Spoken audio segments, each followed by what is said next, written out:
Okay, guys, so we are here with a new series. I know that I haven't really I haven't put anything up in about I think 2 or 3 months now, but I had recorded from Zero Signal or whatever the um pay per view was up to I'd written out Bound for Glory, and I'd recorded all of them and was gonna upload them, but then one day I think my brother updated the computer or something, and all the files, all TEW was gone. It was very similar to what happened to BK Plays, except I didn't purchase the game again. I just re-downloaded it. Um, so yeah, that's the bad news. The good news is we've got a new series, and I think it's probably for the best because while that series was good, I was writing myself into a lot of corners. I wasn't as satisfied with everything. At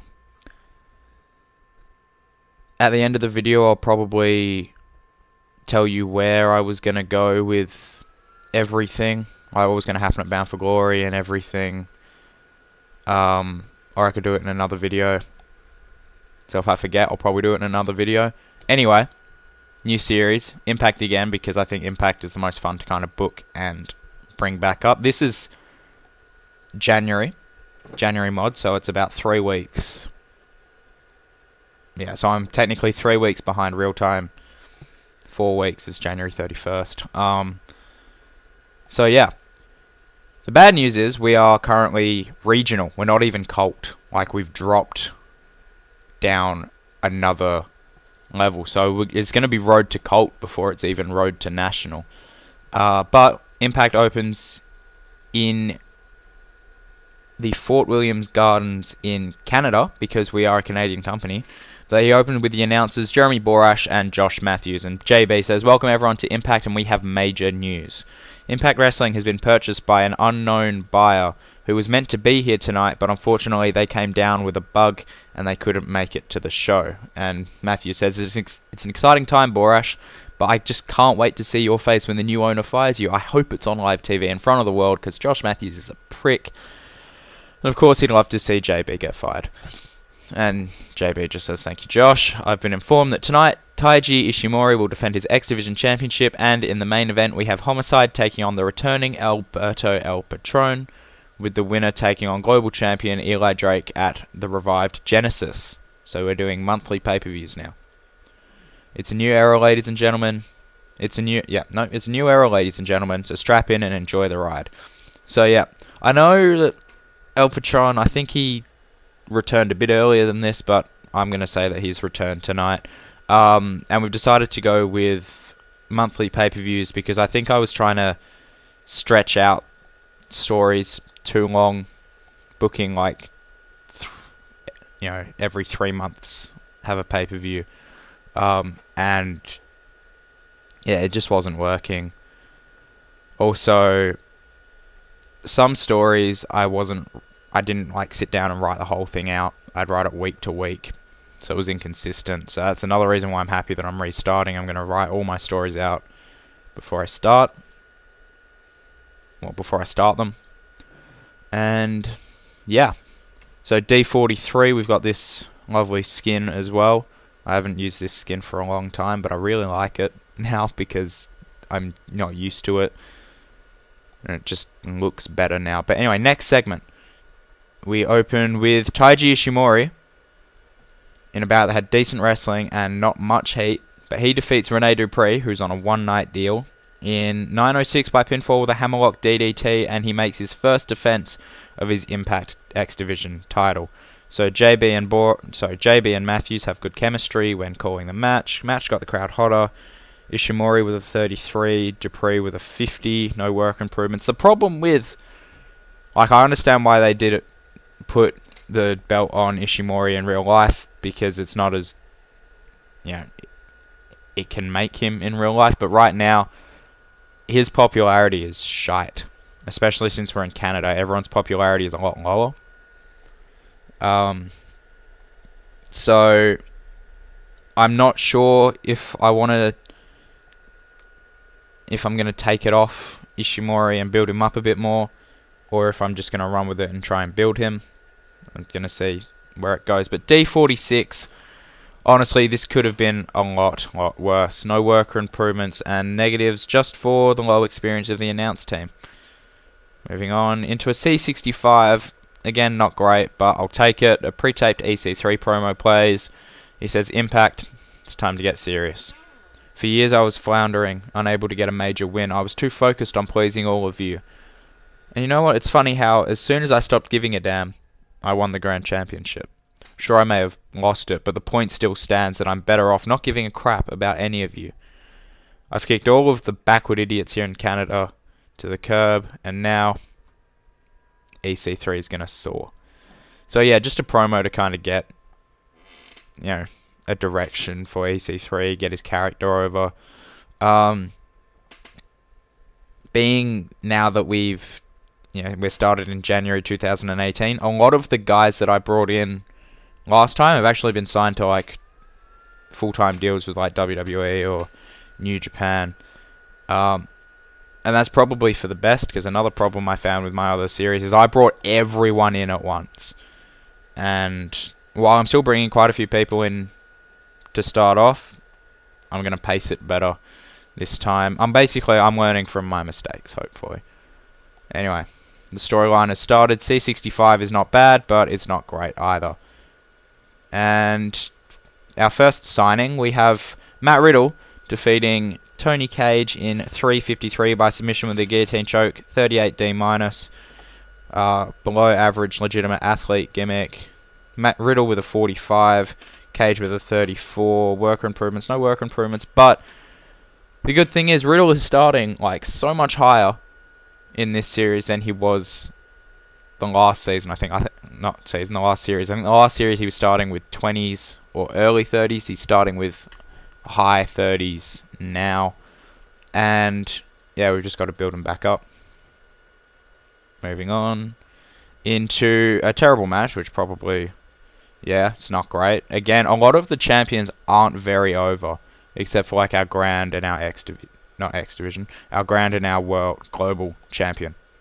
Not many people are over, so we're just going to have to build them up. But Latin American Exchange, who are the tag team champions, defeated Ohio versus Everything in 9:50 when Ortiz defeated Dave Christ by submission. And Santana's not suited his gimmick, Ortiz isn't. Announcing quality and color commentary gave the match a boost. Ortiz with a 25, Santana with a 30, Christ with a 25, and Christ also with a 30. Dave and Jake both improve in performance skills. Moving on. Okay, yeah, this looks pretty high, doesn't it? Again, because we're in Canada and because it's going to take forever to build up like actual popularity for these women, I am deciding to do eye candy matches. Not every match will be an eye candy match, hopefully, but especially like KC Spinelli, Tony Storm, neither are very over, especially in Canada. I'm going to be saying especially in Canada a lot for the first couple episodes, I feel. But anyway, Tony Storm, new signing. She defeats KC Spinelli in 9:07 by pinfall with a strong 0. Below average fan favorite gimmick. Match did its job, gave the crowd a breather. Storm with a 63 and Spinelli with a 59. C62 is not bad at all. Moving on into Petey Williams defeating Falaba in 2:44 by submission with a sharpshooter. So yeah, just a match to get Petey Williams a win, really. D44 got the crowd hotter. Williams was off his game with a 47 and Barr with a 26. No worker improvements. Moving on into a pretty good promo. But yeah, no, we're going to have actual interviewers this time. Not just have every promo be like a pre-taped or the person holding a camera. JB is pulling double duty tonight because basically the game started and I had 2 days to get everyone in. So not everyone that I wanted to have for the first episode is actually here. Like, the owner technically hasn't signed a contract yet. But hopefully they do really soon. They'll probably sign it like tomorrow, and they'll be like, sweet, you could have just done that a day earlier, but you know, whatever. So yeah, I will be bringing in hopefully a different interviewer, but we'll see how it goes. Anyway, JB says, please welcome my guest at this time, Alberto El Patron. And AEP just says, shut up, JB, hand me that microphone. I never lost my world title. I was suspended for a misunderstanding, and to tell you the truth, the way it was all handled, the way I was treated made me sick. I almost decided to not come back. The fact that I have to earn my rematch again, however, is blatant bias against me from this new owner. I never got my rematch. My contractual rematch that I get. So when I beat Homicide tonight, then beat Eli Drake at Genesis, I will laugh in your face because I overcame the bias against me to win back my global championship. Patron improvised well, and the global championship storyline has started with this segment. With a really good rating of B78. I know just looking at this kind of promo, you may think so this is going to be like a Drew Galloway from my last series kind of character. It's not. Like,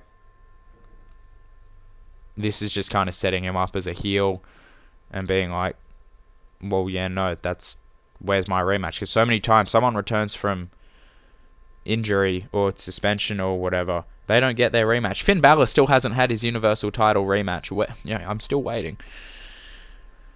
He could have won the Royal Rumble and got it, but he got eliminated by Cena. Rumble was fantastic, though. Like, great show. Format was a bit weird, but I understand why they did it. Unfortunately, it killed the crowd for the tag team and Universal title matches, though. Oh well. Moving on into a suburb wrestling bout with little heat. Taya defeated Ali in 7:41 by pinfall with a Northern Lights suplex. C minus 55. These two have great chemistry, but no one had, the in-ring psychology to create a proper flow. As you can probably tell, I haven't done this for a while, so I'm kind of tripping over my words. Both women score a 72, though, so great. No worker improvements, though. Moving on into... I forgot to change their pictures. Okay. These two have different pictures, and Laurel Van Ness is not going to be the crazy, like, this. She's not. But Laurel Van Ness and Sienna are making their way down to the ring, and the new Knockouts champion seems different, as she's kind of high-fiving high-fiving the fans and waving. She's acting like a face. She probably should have been watching her back, because out of nowhere, Sienna unloads on her, throwing her into the barricade and stomping on her hands, her feet, her head, before picking her up and then just delivering an AK-47. And while these two weren't close friends, this is, still pretty shocking behavior from Sienna, who took advantage of a distracted Van Ness to make a statement at her expense. So yeah, Laurel's actually a face in this save. Like, I didn't change it. She's been put down as a face, so I'm going to run with it. She's not suited to a gimmick, but the storyline has advanced. E plus 34 is not great, though. Moving on into a, decent little match. Matt Sydal defeats Desmond Xavier in 4:35 by pinfall with a corkscrew moonsault. I think that's pretty much just an airborne. Matt Sydal is our grand champion. So... yeah, it's not a bad place for him to kind of start off. I feel like, again, one of the guys I mishandled last time. But he has a 45 and Xavier with a 29. Negatives for both men being inconsistent and the announcing quality just having low experience. We move on into another good rating, 79B. Sydal is celebrating his win to the delight of the crowd on the turnbuckles. And he jumps off of the buckle and lands, like literally as he lands, he just gets speared out of his shoes by Lashley. And Sydal's just kind of, he's out, he's rolling in pain, whatever he's doing. But Lashley picks up the Grand Championship and just holds it above his head. A statement made tonight by Lashley.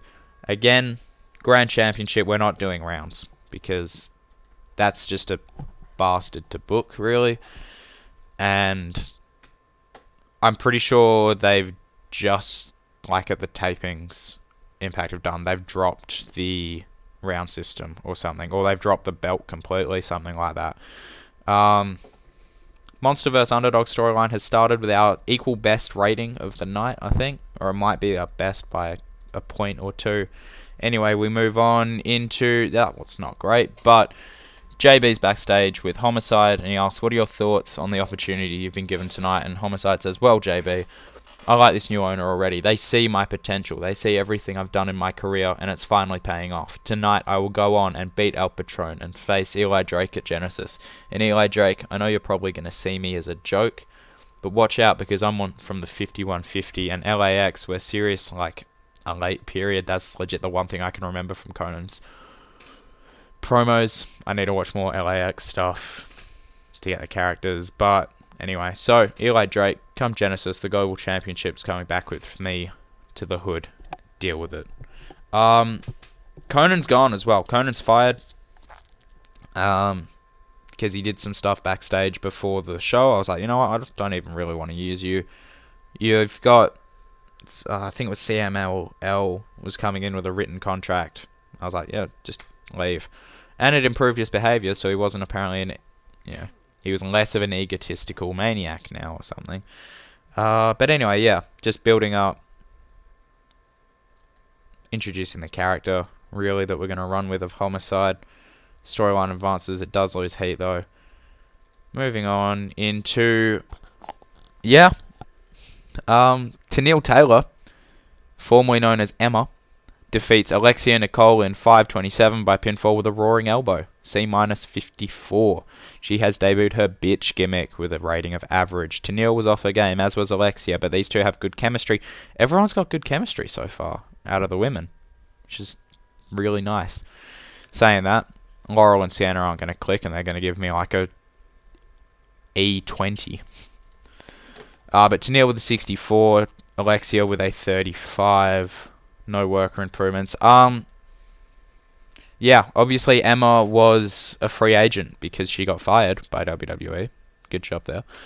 So I thought, I'm going to pick her up because we can run with her. She's too good to not, be employed. She's currently unemployed apart from us. So she was just sitting at home. Of course, non-compete clause, but there are non-compete clauses in this game, but most are just not included, I don't think. Next segment, that's not great, but Tennille says, "Impact Wrestling, I'm here." Nobody saw it coming. Nobody saw Tennille Taylor surprising everyone here tonight, but she did. Now, unfortunately, the greatest moment, the turning point for this Knockouts division had to happen in Ontario.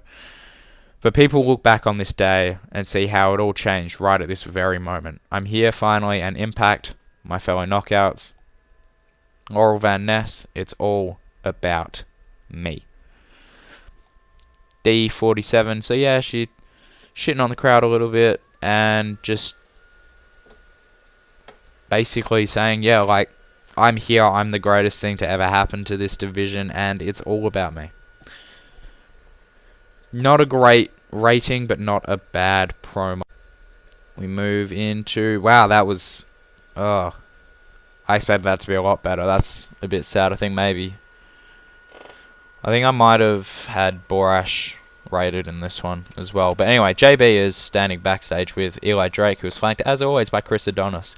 And Borash says, "Eli Drake." He's interrupted, and he says, whoa, that's Global Champion Eli Drake to you, JB. JB's kind of like, okay. Global Champion Eli Drake. Earlier tonight, we heard that at Genesis, you will face either Alberto El Patron or Homicide. Are you nervous about facing either one of them? And Drake just says, "Oh, JB, you're a funny dude. Me? Scared by Patron or Homicide? What are you smoking? Because I want some."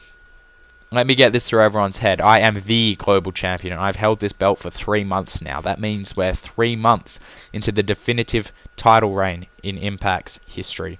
The curtains will not be closing on Eli Drake at Genesis. Don't you worry, pal. Homicide, Patron, whoever wins tonight, get ready to feel the thunder because Eli Drake's gravy train will keep on rolling, baby. Storyline advances, but loses heat. Not a bad promo. Eli Drake will be one of the guys that I'm writing it and I'm like, this sounds like it could be him, but it also could not be him. So once I get a complete grasp of the character, I think these promos will get a bit better. It's not as hard as writing a New Day promo, though. Those were, yeah. I'm not as creative as the New Day. That's terrifying to write a New Day promo. Moving on into the main event, we have Homicide defeating Alberto El Patron in 1855 by pinfall with a Gringo Killer. Yeah, C62 is not bad, considering like the main event for our first Impact show and the last save was like a 48D plus or something. But match got the crowd hotter. Homicide with a 45, El Patron with a 75. The championship storyline has advanced and gained heat. Let me tell you, Alberto was not happy losing this match. He was not happy at all, but I'll have to make it up with him sometime because looking at Homicide's in-ring skills, I think he's a good first challenger for Eli. But yeah, we move into the last segment, which, again, was not great. Eli must have terrible entertainment skills in this game or something, even though he's got great entertainment skills in real life. Wouldn't put it past Flash, but you know. Eli Drake stands up from the commentary table and enters the ring with Chris Adonis, his global championship just draped across his shoulder, much like it is in the picture. Homicide, the new #1 contender, just kind of turns to him, just gets up, and the two men just stare each other down to end Impact. The storyline has advanced, and that is how we end the first episode of Impact. Nothing huge, no huge like developments or anything. We've got our first match that I realized I probably should have just booked in, but that's alright. So yeah, new series. I feel like some people might be kind of like, I like the old series, and then some people are like, no, this is a good step. Nothing major really, apart from the debut of Emma to Neil Taylor. That's like the biggest debut we had today. We've got our storylines rolling, most of them except for our tag storyline, because some people have not signed or they were working elsewhere, so I'm gonna have to change the date of the taping. Matt Riddle also debuts, Tony Storm debuts. Two guys that I really want to push. And make them like the next big things of the knockouts and the just men's rosters. But yeah, tell me, what did you think about this episode? Did you enjoy it? Do you like the characters? Any signing kind of, who do you want me to sign? Who do you think no longer has a job here? Characters you like, characters you didn't like. Obviously, it's pretty hard to kind of judge that so far, as we only had about 3 or 4 promos. If you got any character ideas, any storyline ideas, just let me know below. I'll read it, I'll respond. I really want to have a chat with guys in the comments or on Twitter or wherever. But yeah, first episode's in the books, and I have a good feeling about this series, so I'll see you guys in the next video.